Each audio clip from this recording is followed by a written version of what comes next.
একই হরিনাম সংকীর্তন কমিটিকে সাহায্য করা নিয়ে দুই নেতার মধ্যে দড়ি টানাটানি। ভাতার বিধানসভা মাহাতা গ্রাম পঞ্চায়েতে বেরুয়া গ্রামের হরিনামের ভোগের অনুদান ও সাহায্য নিয়ে দড়ি টানাটানি। গতকাল বীরভূম জেলা পরিষদের সভাপতি কাজল শেখ নানুরে পাপুরি গ্রাম থেকে ভাতারে বেরুয়া গ্রামের হরিনাম সংকীর্তন কমিটিকে চাল ও ডাল দিয়ে সাহায্য করেন। আজ ভাতারে বিজেপি যুব মোর্চার রাজ্যের নেতা সৌমেন কারফার কাছে এই বেরুয়া গ্রামের হরিনাম কমিটি হরিনাম ভোগের সাহায্যের জন্য যোগাযোগ করেন। সৌমেন কারফাও বিজেপির তরফ থেকে এই গ্রামের অন্ন ভোগের জন্য চাল আলু ইত্যাদি দিয়ে সাহায্য করেন। মুখে কেউ কিছু না বললেও ভাতার বিধানসভা মাহাতা অঞ্চলের বেরুয়া গ্রামের হরিনাম ও অন্ন ভোগ নিয়ে তৃণমূল ও বিজেপির দড়ি টানাটানি চরম তুঙ্গে।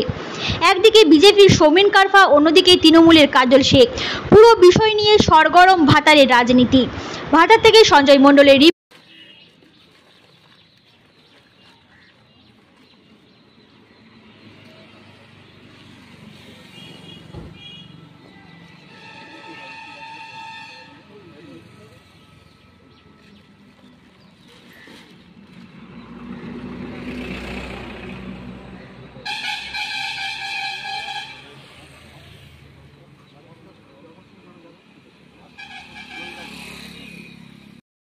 আপনার নাম?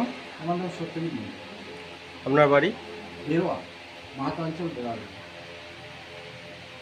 কি উদ্দেশ্যে দাদার কাছে আসা হয়েছে? আমরা সৌমেন তারপরদার কাছে বিজেপির তরফ থেকে আমাদের গ্রামের হরিনাম আছে, সেই কিছু সাহায্য চাওয়ার জন্য আমাদেরকে দিয়েছেন। হ্যাঁ, যথেষ্ট উপকৃত। দাদা যেন আমাদেরকে বছর বছর এইভাবে দেখেন, এইটুকুই আশা কামনা করি। ঠিক আছে।